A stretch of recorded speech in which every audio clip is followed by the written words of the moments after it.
Magandang araw mga mag-aaral. Ako si Ginang Elsa Binuong ng Mataas na Paaralang Pambansa ng Sumilao ang magiging tagapag-ugnay ng aralin sa araw na ito.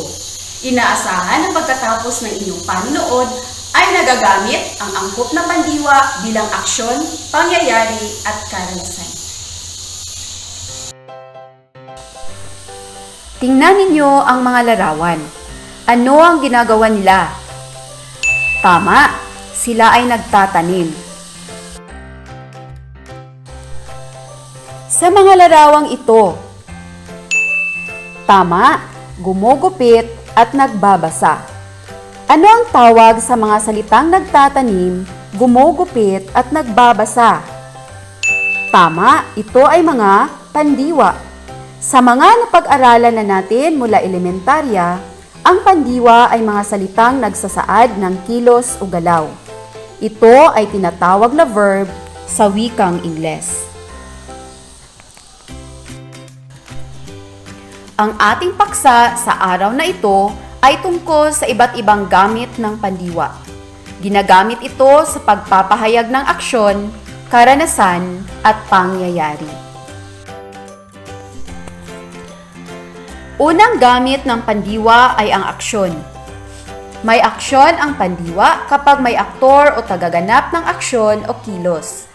Mabubuo ang pandiwang ito sa tulong ng mga panlapi. Gitlaping unlaping mag, unlaping ma, unlaping mang, unlaping maki, at unlaping mag plus hulaping an. Maaaring tao o bagay ang aktor. Halimbawa, sa pangungusap na, naglakbay si Bugan sa tahanan ng mga Diyos. Ano ang gamit ng salitang naglakbay? Tama, ito ay aksyon. Binubuo ng unlaping nag at salitang ugat na lakbay. Sino ang aktor? Tama, si Bugan ang tagaganap ng aksyon. Sa pangalawang pangungusap, tumalima si Psyche sa lahat ng gusto ni Venus. Ano ang gamit ng salitang tumalima? Ito ay aksyon na binubuo ng gitlaping at salitang ugat na talima. Sino ang aktor? Tama! Sa ikatlong pangungusap, ginawa ni Psyche ang lahat upang maipaglaban ang kanyang pagmamahal kay Cupid. Ano ang gamit ng salitang ginawa? Tama! Ito ay aksyon na binubuo ng gitlaping in at salitang ugat na gawa. Sino ang aktor o tagaganap ng kilos? Napakagaling!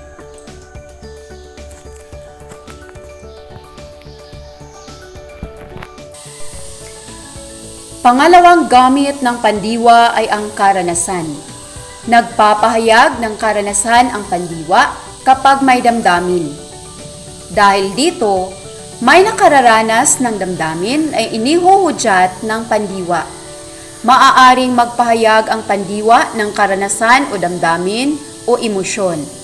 Sa ganitong sitwasyon, may tagaranas ng damdamin o saloobin.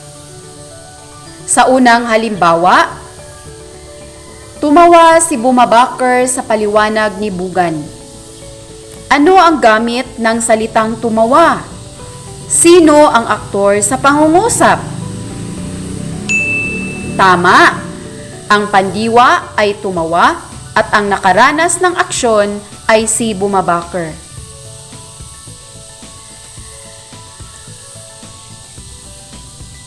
Sa pangalawang halimbawa, nalungkot ang lahat nang mabalitaan ang masamang nangyayari. Ano ang gamit ng salitang nalungkot? Sino ang aktor sa pangungusap? Lahat ang nakaranas ng lungkot na siyang aktor at ang pandiwa ay nalungkot, ang damdaming naranasan ng gumanap sa kilos.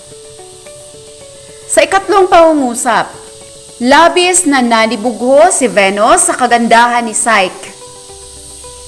Ano ang gamit ng salitang nanibugho? Sino ang aktor sa pangungusap? Napakagaling!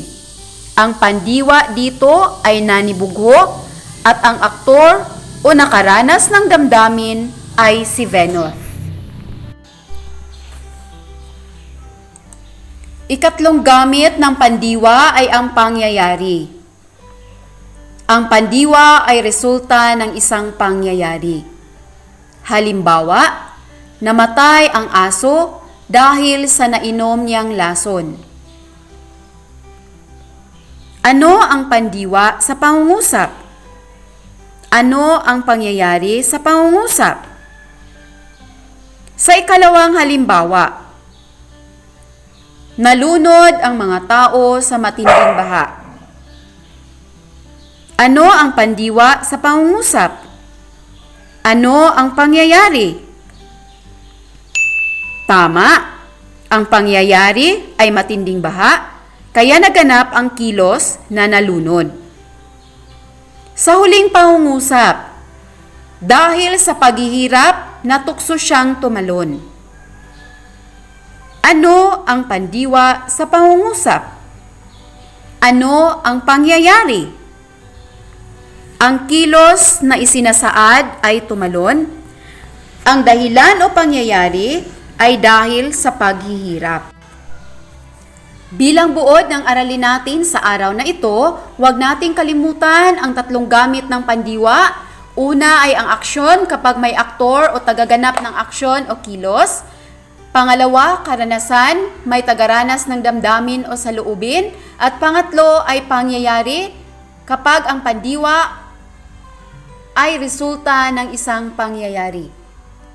Sa gamit ng pandiwa, kailangan lamang na masagot ang tanong na sino na siyang gumanap o aktor at ano ang gamit ng salita sa pangungusap.